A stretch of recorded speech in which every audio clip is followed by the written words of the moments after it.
The season may not be going exactly how we want to, but it's time to talk about NIL and the future, and I got some special guests to do that with.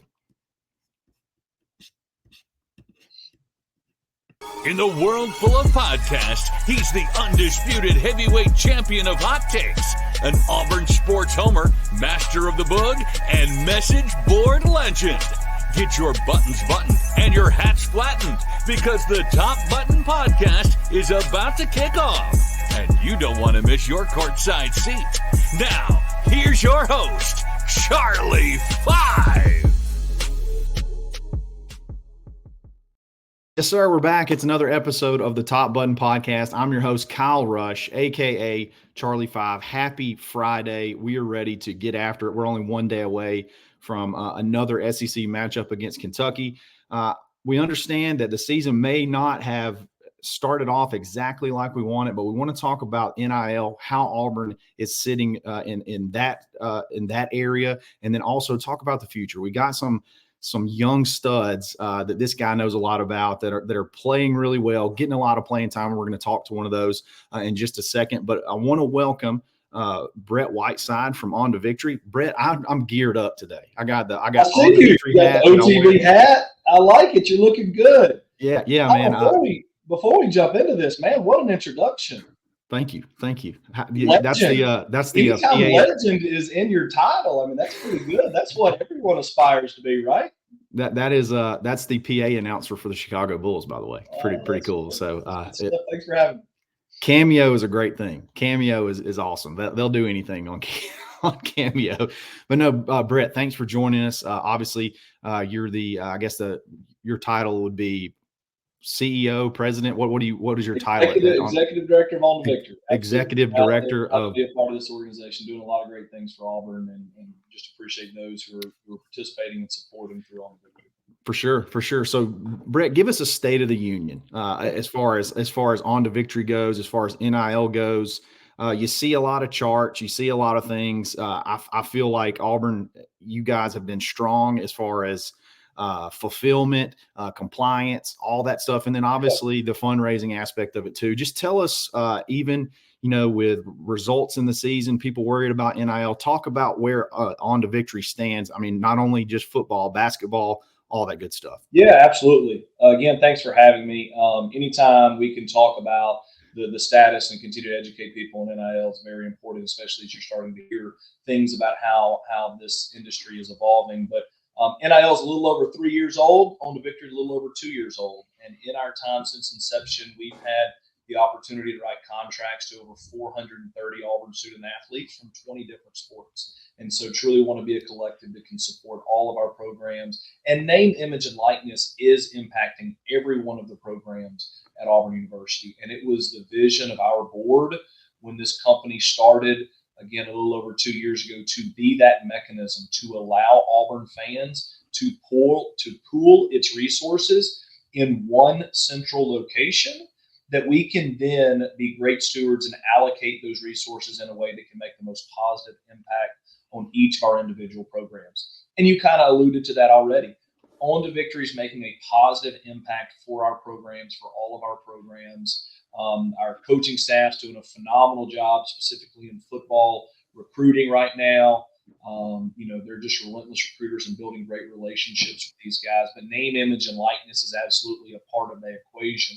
I think that all of the Auburn family would appreciate the way in which our coaching staff recruits, knowing that they're searching for young men who want to become Auburn men, a place that they want to stay and be developed holistically, and not simply just looking to make a decision based off of name, image, and likeness. They understand you make your first decision based off of money. You could make all of your decisions that way. So I love the groups, the classes that have been brought in. I think you've got one of our freshmen coming in here really soon. Just that class is just the core piece of this class or of this team as it progresses over the next few years. But, back to State of the Union, we have about 3,400 people involved with us right now. We're trying to continue to grow that. We're trying to continue to encourage people to get involved with us. It is still something that is making an impact across the country. Revenue sharing is coming down the pipeline. We're not there yet. And this is still very much an important piece of how college athletics programs are going to be successful. I love it, man. We talked about it. One of the more impressive things, like when you really think about it, you're basically having to run a 90% profitable company, because like Yeah, you guys are giving 9 out of every $10 are going directly back to the athletes, and it's not just there's so much you hear about people that you have all these different aspects of NIL, but at the end of the day, it's made to go to the players. It's not made to make people a ton of money. I think that's an important aspect that's not talked about enough. Absolutely, no question. When On to Victory was founded, it was founded by seven Auburn men who are simply doing this for their love of Auburn. They cannot profit from this whatsoever, and they set this up with 3 pillars. One of which being that we will be only operating off of 10%. That at least 90% of every donation we receive will be directed to the student athletes. That we're going to operate with transparency and compliance in everything that we do. So you're absolutely right. That is the organization that we're running. 90% profits to be able to go to our athletes. Operating off of 10%. Love it, man. So we're getting to like big time NIL season. I mean, you got recruiting is about to really heat up, and it's going to get to you got signing day approaching. Talk about that and how you guys get ready to prepare. I think I'm not sure how much involvement you can have on visits and things like that, but I know this is an important time for you guys. Yeah, absolutely. Again, all of our credit goes to our coaching staff, who just do a great job having these young men on campus and continue to build that relationship with them over time. Beginning in February of this past year, the NCAA began to allow collectives to start having conversations with prospective student athletes, recruits, and their families. And that was great for us at On the Victory. It's something that we've wanted to be able to do all along. We have Jason Campbell and Brandon Council on our staff, former football players here at Auburn, who can really sit down with these young men and their families and talk about not only what their NIL deal, what their structure of their contract would look like, but just all the services we provide. Right? Again, that's probably something else that doesn't get talked about enough. We have 7 full-time staff that work here, in addition to the 7 board members who are available to guide these young men in their decision making. We help them navigate the withholding quarterly estimations for taxes. They are independent contractors. We can't withhold taxes out of every check they receive unless they opt into that, which over 80% of our athletes do opt in. So it's important for us to be a part of the recruiting process, simply to talk about the services we provide, the contract, what that looks like. You hear in the news about these athletes who signed with a school and then the school didn't honor what they said they were going to do. Well, it's because the collective wasn't able to be a part of the process Right. prior to February. Now we can sit down, we can provide them with how our contracts are structured, what it's going to look like, what the expectations we have for them. The athletes are still not being compensated. This is not a pay for play. They're being compensated for the services they provide. So we say, hey, we want you to do personal appearances, we want you to do social media posts, we want you to do video clips. This is how we're structuring your contract, so they know exactly what it looks like. And they have signing day coming up in December, and then they'll receive their agreements from us. So it's very important for us to be a part of this process. And you're right, we're coming up on a crunch time here.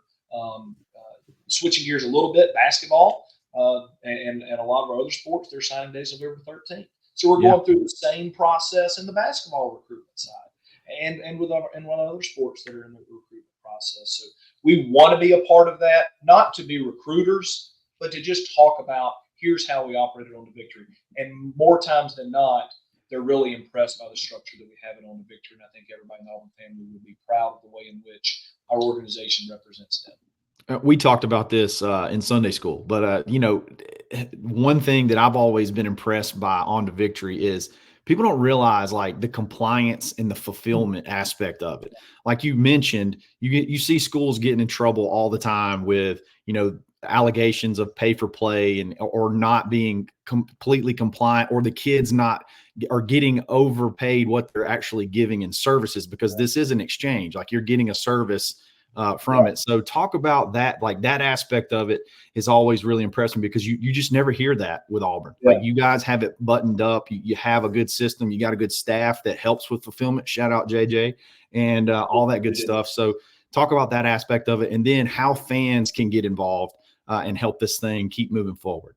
Yeah, absolutely. I think to your point on the compliance aspect, it all goes back to alignment with the university. On to victory with our board members and staff and the university's board of trustees and president and athletics director and coaches. It was very, very important to us to create the alignment completely with our organization to the level allowable by law and by rules. But we feel like it is our job to support the university in the one area they cannot currently support themselves, right? So think about from a perspective of a coach or an administrator, that name, image, and likeness is arguably the number one thing right now that is impacting the sports. And the university can't do anything about it. So that's on the victory's role. And so, but we also recognize that the NCAA says that if the collective does something wrong, the university is to be punished for it.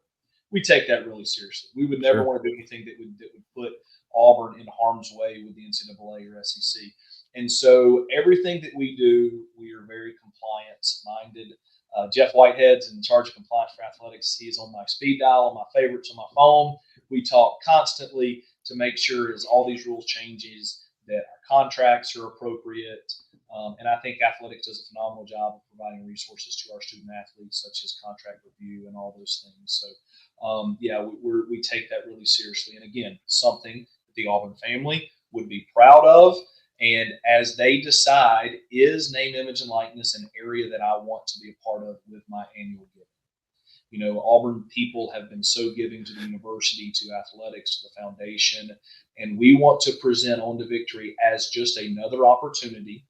If you're so inclined to give to something that you're passionate about, and if that is Auburn athletics, name, image, and likeness is an area that is still 98% funded by the donors who are making these contributions. I would like to encourage everyone, if you are not a member of On to Victory, please jump in and do so. We're making a strong push by the end of this year. We have a donor who's agreed to a $1 million match. Wow. And we've also incentivized people, if you're willing to do an annual membership, not paying it monthly, but paying it all up front, because that's what our window is right now. We got about a 12-month window before things are drastically going to change. So why not make that annual membership, jump in? It's going to be matched 3 times on this $1 million match. So you can really make a big difference right here as we're leading into signing day for all of our sports and leading into the next calendar year. Please consider joining On to Victory. You can do it for as little as $17 a month. Tons of perks and benefits that come with it. We're the Plus subscription, which is a new premium service that athletics is doing a great job of putting that content out there. But go to ontovictory.com. You can join right there, again, for as little as $17 a month, or do the annual membership there, and that would really help us finish this thing strong this year. And you guys put on some really good events too, and luncheons and stuff, Zoom calls that you can jump on, talk with players, and got access to one of the scrimmages in this fall camp. Like it's a lot of value for not a lot of money, and you obviously help out this Auburn student athletes. You help out Auburn athletics continue to be competitive and continue to grow and compete. So, I don't know what you're doing if you're not, you can't. How do you call yourself a fan if you're not helping out? So check out. Check out On to Victory. Brett's obviously doing a great job in helping keep this thing rolling, and we're going to have one of the athletes, On to Victory athletes, here in just a second. Brett, appreciate you jumping on, man, and again, thanks for all you do. Absolutely, War Eagle, man. All right, we're going to kick it to a guy I'm pretty excited to talk about right now, and that is Demarcus Riddick, freshman star, one of the pillars of that 2024 class. Demarcus, I don't know if you know this. We got a connection. Okay, I'm a Chilton County guy. I was born and raised in a small town outside of Clanton, where you grew up. So there's a little bit of a connection there. I noticed something in your commitment graphic because of that I don't think a lot of people would notice. But I saw them peaches. I saw the peaches on the graphic. Oh yeah. Yeah. So people don't. I know people associate peaches with Georgia, but obviously you got Chilton County peaches. I know all about the peach park and all that good stuff. Real quick, off topic. What's the best way to consume a peach? In a pie, in ice cream, just straight up? What's the best way? I thought you just eating it straight up. Because I don't like peach cobbler or nothing like that. So it's just straight up. I love it. So we talked a little bit about this too. Going to go back in time a little bit. You're a junior in high school. Hugh Freeze gets hired in this, I think, the end of November, December, and that's right around the time when you have the county basketball tournament. Yep. And because I got family in that area, people started sending me pictures of Hugh at your basketball game, and I'm like, man, this guy is visiting Demarcus Riddick, who's a junior, and he's coming in trying to finish off this senior class, and one of the first trips he makes is to see you play basketball. He's barely off the plane good yet. Just talk about that and like how big of an I guess how big of a role Hugh's played as far as like your recruitment goes, and how much that meant to you throughout that whole process. He played a big role in my recruiting or whatever. I mean, it was like me and Hugh had a great relationship as like he was recruiting me, and we talked probably every other day. I mean, it was like me and Hugh just got this, like, we got a big relationship with each other. And when he came to my game, it was just like my mouth dropped. Like I didn't know he was coming. Nobody told me. Yeah. And one day he just popped up, and like everybody was just like, all my teachers and friends was like, oh my God, there's Hugh. I'm like, huh? I look over and he's just sitting right there. So, but it's like me and Hugh got a great connection. I mean, I love Hugh. That's awesome. So other than Hugh, who's that dude on staff that's like your guy, or is everybody's guy? I mean, I know defense has got guys, offense has got guys, but like, who's your guy on staff that's just like the dude you go to no matter what? I say Coach Durkin. Yeah. Coach Durkin, that's my guy. Because, I mean, he's my position coach. I mean, we got a good relationship with each other. So, I feel like Coach Durkin's my guy. I hear a lot of good things. He seemed to make a really big impact early on with a lot of you guys. Obviously, a lot of people are excited about him. The style that he seems to be bringing is yielding results. I mean, you guys are playing really good football. You just got to get a little help elsewhere. But those are all great things. Y'all's recruiting class, that 2024 class, those defensive guys, man, y'all are getting tons and tons of reps, tons of snaps. I think I saw where Auburn leads the country in true freshman snaps on defense. Like, talk about that and like the ability to come in and play early and make an impact, and how big that's been to sort of kind of kickstart this foundation of rebuilding this program. Oh, I would say I love the way Coach Durkin's coaching me. Like, I love the way he is playing me. Because at the beginning, I think, I'm not gonna come. I'm gonna be a freshman. I got older guys in front of me, so I'm gonna be just playing special teams, and that's what that's what I was hoping for. But then it's that one game, Coach, or that 1 week of practice, Coach Durkin's like, hey, Demarcus, you gotta get ready because there's some situations I'm gonna put you in the game, and we're gonna need you. And so that kind of just like when I heard that, I was like I love the way he coached me. Like I love the way he brings me in on third downs and big situations, stuff like that. So, yeah. So you came. That's a good segue, because this was something I was going to talk to you about. So you came in kind of recruited as a linebacker, and I guess technically your position may still be considered a linebacker role, but really, you found the field a lot more in that outside, like pass rushing situation, third down situation. Talk about that change. Like, is that something that was always in the plan, or is that something that sort of, we got to get this guy on the field? He's too fast. He's too skilled not to get on the field. Talk about that whole deal and how that came about, because your snap count exploded after I guess it's the Oklahoma game. After the Oklahoma game is when your snap count really exploded. it's not a change to me because that's how I was in high school a little bit. I was playing everywhere in high school, but Yeah. I'm kind of used to it. But like I said, it's like that. Those third down situations, I come in, I just what I'm saying, gotta go rush the quarterback. Basically like spy on the quarterback, make sure he's there. But and it's like the change is really nothing. Like I'm still playing like linebacker still, so I'm still what I'm saying there. I hear you. I hear you. So as time goes on, do you feel like you're going to be uh, sort of still in that not third down, but like sort of that outside pass rushing spy role, or do you see eventually moving towards being more of a true middle linebacker? Like how has this position? I don't want to say change, but has it sort of change sort of the trajectory of where you're going to play in the future, or is this sort of just like a temporary thing to just maximize your speed and your skills off the edge? To be honest with you, I do not know at the moment. But to me, I think I probably will still be for those situations as Yeah, the years goes on. But I mean, anything can change. I might stay at middle linebacker and just so. yeah. To be honest, I don't know. Yeah. All right. Well, who at this point, who cares? You're Yeah. getting in. You're making plays. You were your first game where you got against Oklahoma. You were the leading tackler on the team, which is crazy. Got a sack against a kid that's not that easy to sack. Mm-hmm. A lot of good stuff. Who's the guy? We talked about all the dudes playing. You got a lot of young guys playing.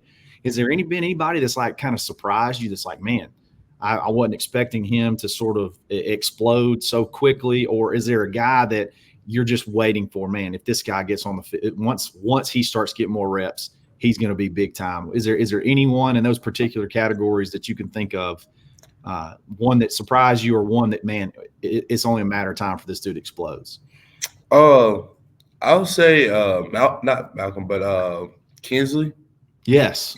Foster. He kind of surprised me when he started playing because I was like, we played with each other in the All American Bowl, and because I didn't, what I'm saying, we were still playing against high school kids, but then when I see him go against like guys just like taller than him, stronger than him, it just kind of shocked me. I was like, dang, that kid is gonna be really good.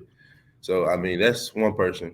Who's somebody that, man, it's just a matter of time. It's just a matter of time, and he's going to explode. Uh,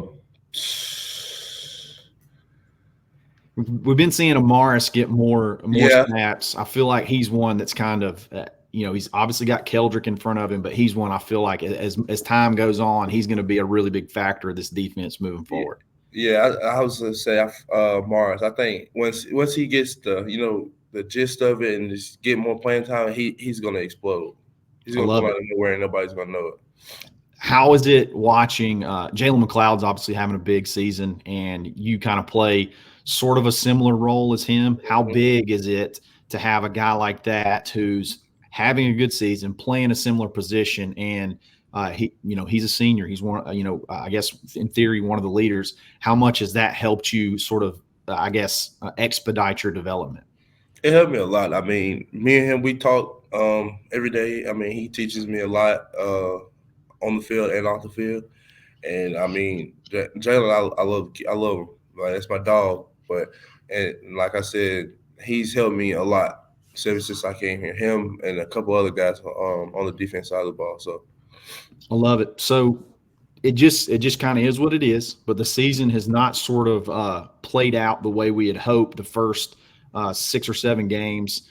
What's your message to the fans? What's your message to Auburn? I mean, you got 5 games coming down the stretch. I feel like we could win every single game, we could play our way out of every single game. But like there's nobody on the team, nobody on the schedule that I feel like Auburn just can't compete with. And you look at the numbers on defense, you look at the numbers on offense, and you can see you're right there. You just got to get over the edge. What's your message to Auburn fans? Like, what's the plan moving forward?